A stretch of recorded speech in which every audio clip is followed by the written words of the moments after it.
Tudo bem, pessoal? Eu sou o Felipe Silva e hoje vou continuar falando sobre pododermatite e os calos e problemas nas patas dos pássaros.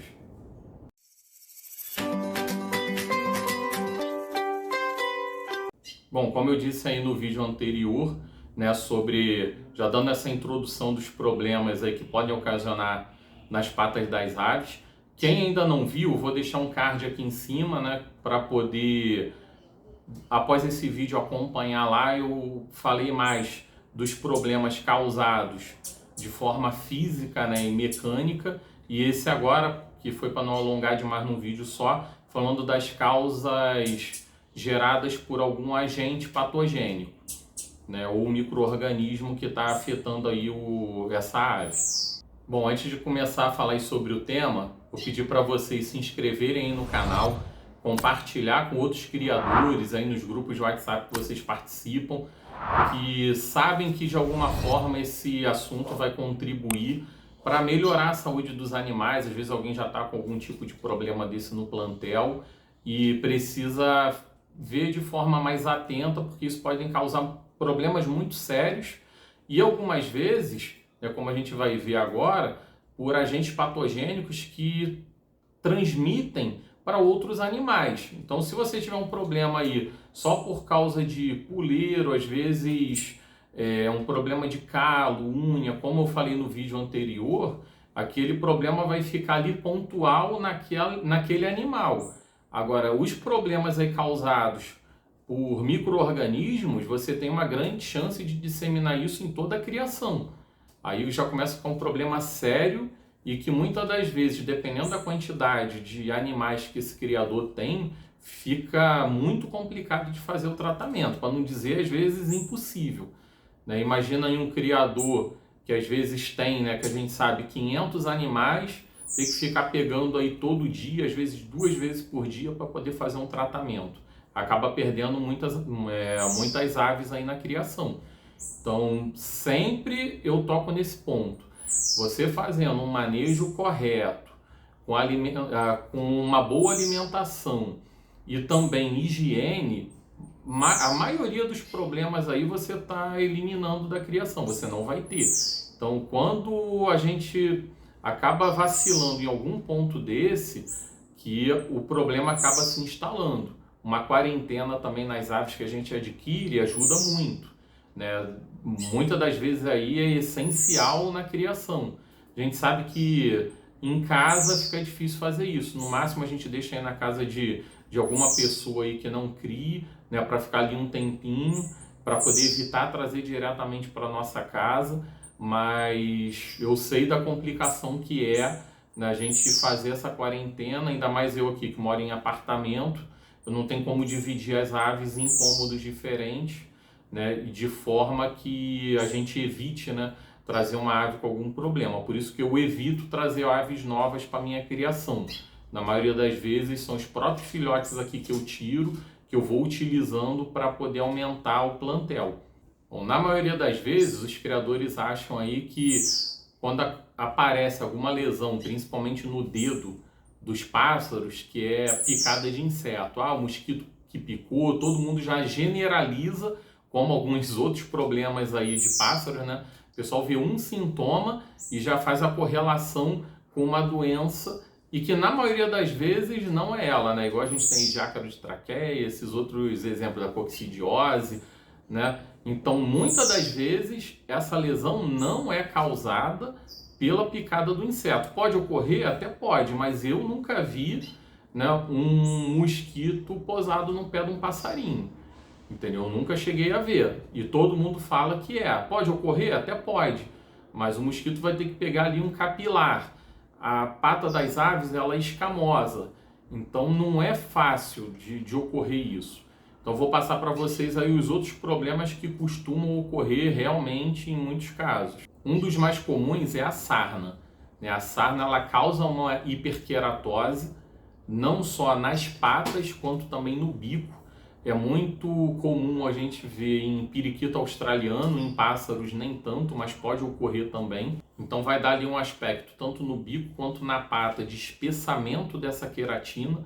também ocorrem lesões, ela não cresce de forma regular, ela fica toda irregular, porosa, né, em patas e bico.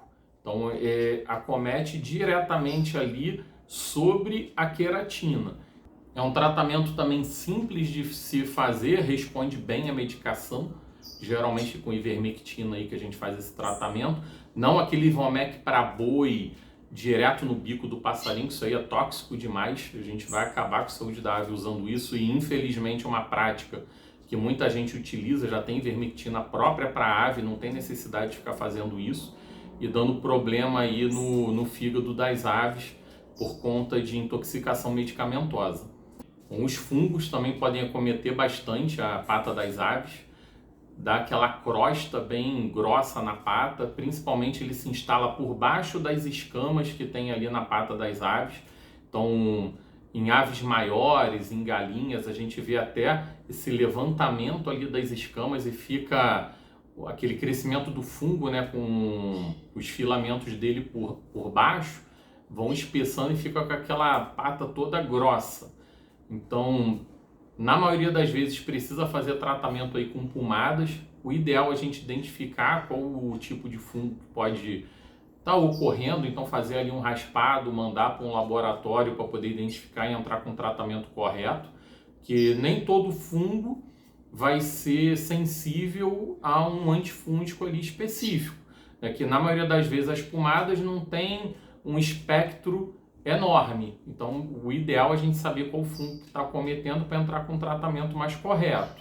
Já que eu falei sobre pomada também, o único local que nós podemos utilizar pomada nas aves é sobre as patas, porque não tem as penas. Se a gente usar pomada em qualquer outro local da ave, isso daí vai ter problema na termorregulação dela, porque vai colar a pena. Então a pena ali ela não vai fazer aquele trabalho de manter o oxigênio por baixo para poder esquentar a ave. Não se usa pomada a não ser em patas. E também não é para lambuzar o animal todo, porque depois ele vai lá, coça a cabeça e passa aquela pomada depois na pena também e começa a se melecar inteiro. Então, usar pomada em aves é com bastante precaução, a gente não usa de qualquer forma. Bom, alguns vírus também podem acometer as aves e causar essas lesões em patas, principalmente por artrite, que é causada pelo vírus, porque ele acaba contaminando e gera problemas sobre as articulações, principalmente no líquido que lubrifica as articulações. E com isso o animal vai ficando com dificuldade para abrir e fechar os dedos, né? Algumas vezes até em articulações em geral, pode pegar mais joelho, tarso, né? Esses problemas virais são infelizmente comuns também, principalmente em canário. Então, essas artrites virais que acometem as articulações, a gente precisa de repente fazer uma punção ali de líquido, é mais complicado para poder fazer um tratamento. Tratamento para vírus é muito difícil e também para a gente fazer a identificação correta. Muitas das vezes é pelo sinal clínico e também os outros sintomas que a gente faz pela anamnese e os sinais clínicos a gente chega a fechar um diagnóstico. Não necessariamente isolando ali o patógeno e identificando ele. Vírus, a gente não consegue fazer cultura, né, esse tipo de coisa. Geralmente o que a gente usa de exame laboratorial é o PCR para ter identificação. Alguns outros micro-organismos também precisam ser detectados pelo PCR, porque só no microscópio ali analisando ou botando para fazer uma cultura não vai desenvolver. Um desses casos aí de micro-organismo que pode acometer também a pata das aves é a micoplasmose. Então a micoplasmose ela não é nem uma bactéria, nem um fungo, a classificação mesmo é micoplasma, né? Até esse prefixo aí mico, ele é direcionado para a parte fúngica, né? A matéria que a gente estuda na graduação sobre fungos é a micologia. E apesar disso, a micoplasmose ela não é um fungo, ela não se enquadra nem como fungo nem como bactéria. E quando a gente vai fazer a cultura dessas fezes ou de algum outro material que a gente tente isolar para poder identificar, ela não cresce em meio de cultura. Então, para poder fazer o diagnóstico, a gente precisa fazer o PCR. Né? Eu já tenho um vídeo aí no canal, vou ver se eu deixo um card aqui para vocês saberem melhor como que funcionam os exames de PCR. Então, para fechar o diagnóstico, tem vários meios de identificar. Às vezes, uma microscopia básica já consegue identificar algumas coisas, como os ovos de verme, os oocistos aí de uma coccidiose. Então, essa microscopia direta identifica. Ou então, fazendo coloração. O intuito aqui do canal não é passar informação técnica demais, que não é para profissionais, é para criadores. Mas a gente precisa ter uma noção básica para poder até saber quando o profissional vai atuar aí, que vocês forem chamar para auxiliar vocês, saber o porquê que ele precisa fazer um exame. Às vezes a gente vai fazer uma consultoria e fala para a pessoa que precisa fazer um exame aí do plantel, às vezes a pessoa tem 50 aves aí na criação, um exame só não tem como fazer nem por amostragem em tudo, precisa aí fazer uma quantidade bem maior. E muitas das vezes no tratamento de rebanho, que a gente chama, né, que é o tratamento do plantel como uma forma geral, a gente não faz exame ave a ave. Quem tem ali só uma ave para canto e tudo bem. Agora não tem como pegar 50 animais, que é o padrão aí mais ou menos dos criadores amadoristas, né, de 30 a 50 mais ou menos que a maioria das pessoas tem. Não tem como ficar fazendo um por um, que fica inviável financeiramente. Mas para vocês é interessante saber pelo menos o básico para poder entender o que o profissional está solicitando ali para vocês e saber que realmente é necessário, não está pedindo aquilo ali à toa. Então olhem aí quantas coisas que podem acometer falando de um problema simples que é uma lesão em pata de um passarinho. Quantas coisas podem acometer, quantos tratamentos diferentes que a gente vai poder utilizar aí para cada caso. Eu não vou ficar falando tratamento, porque senão a pessoa que tem um problema vai ficar, passa uma pomada, aí dá um outro medicamento oral para o animal, entendeu? Não vai saber exatamente o que vai tratar. O meu intuito aqui não é ficar falando para vocês remédio para usar de forma empírica e ficar ali no teste para ver se resolve. Isso daí tem muito criador que se diz experiente, porque ele já utilizou vários medicamentos ao longo da criação. Então ele dá um, se não resolver dá outro, se não resolver dá outro, e nisso, se for alguma coisa infecciosa, está passando para as outras aves. A micoplasmose é um problema muito sério, porque ele baixa também a imunidade do animal, e não tem só a micoplasmose que afeta a parte articular, também tem a micoplasmose que afeta a parte respiratória da ave. Mas independente, as duas vão baixar a imunidade e outras infecções secundárias podem se instalar. E junto com essa infecção secundária, a ave pode não aguentar, começar a emagrecer, aí causa o peito seco, aí que a maioria das pessoas acha que é uma coccidiose e fica dando coccinão, coccidex, aí diz que não está resolvendo. Então vejam como é complexo, nada é tão simples que um monte de gente bota aí no YouTube como esse probleminha você dá esse remédio, o probleminha tal você dá tal remédio. E não é assim que vai funcionar. Pode funcionar? Até pode. Até porque na maioria das vezes a pessoa faz um protocolo ali com antibiótico, com antifúngico e com anti-inflamatório, né? E usa de amplo espectro. Então muitas das vezes até acerta.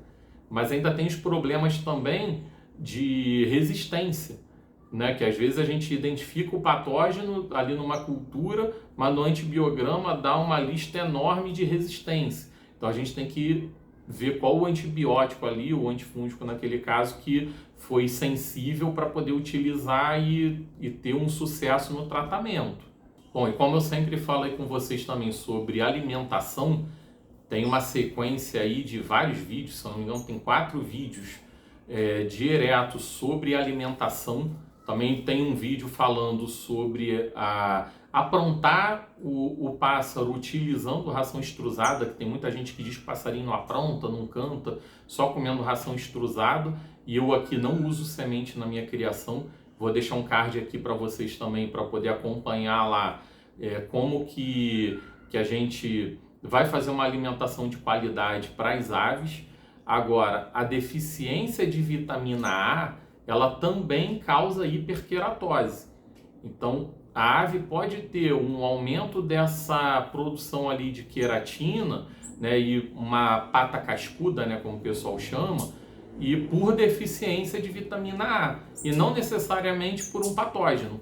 E assim, isso é individual de cada ave. Você pode ficar alimentando, né, todas as suas aves com semente, e uma ou outra desenvolver isso, ou da criação toda só uma desenvolver, porque cada organismo é único, né? Então uma ave é mais sensível, acaba desenvolvendo, mas se você continuar com aquele tipo de alimentação, muitas das vezes outras aves depois vão começar a aparecer com o mesmo problema, né? Que essa parte de alimentação, a gente sempre tenta dar uma alimentação bem variada, então dificilmente acaba faltando alguma coisa, porque a gente vai variando, mas alguns outros problemas vão ocorrendo, que aí serão temas de outros vídeos futuros também, e já tem vídeo aí outros vídeos no canal que vocês podem ver para poder ir sanando dúvidas relacionadas à alimentação.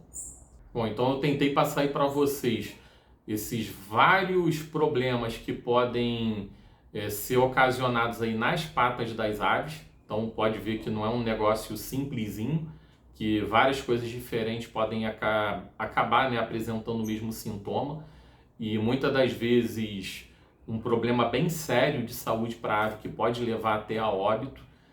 Então pedir mais uma vez aí para vocês para poder compartilhar o vídeo com outros criadores, para a gente poder tentar passar informação aí de qualidade, melhorar a nossa criação, né, ter aves mais saudáveis no plantel, evitar ter esse tipo de problema de saúde das nossas aves, né?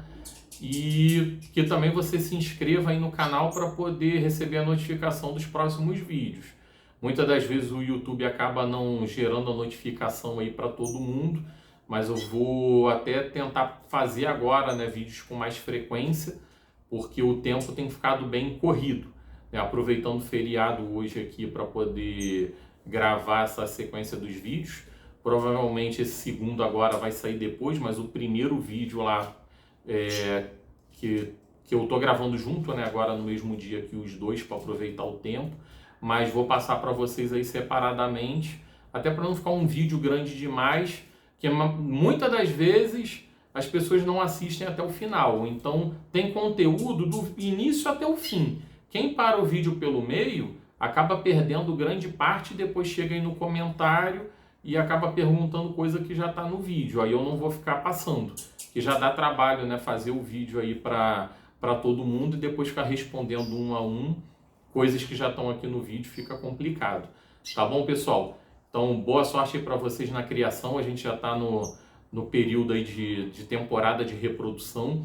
Eu espero acabar o mais breve possível aqui para iniciar a reprodução também, né? Vou fazer um vídeo aí para vocês de como tá ficando aqui a mudança que eu estou fazendo no cômodo de criação das aves, tá bom? E até a próxima aí para vocês. Valeu!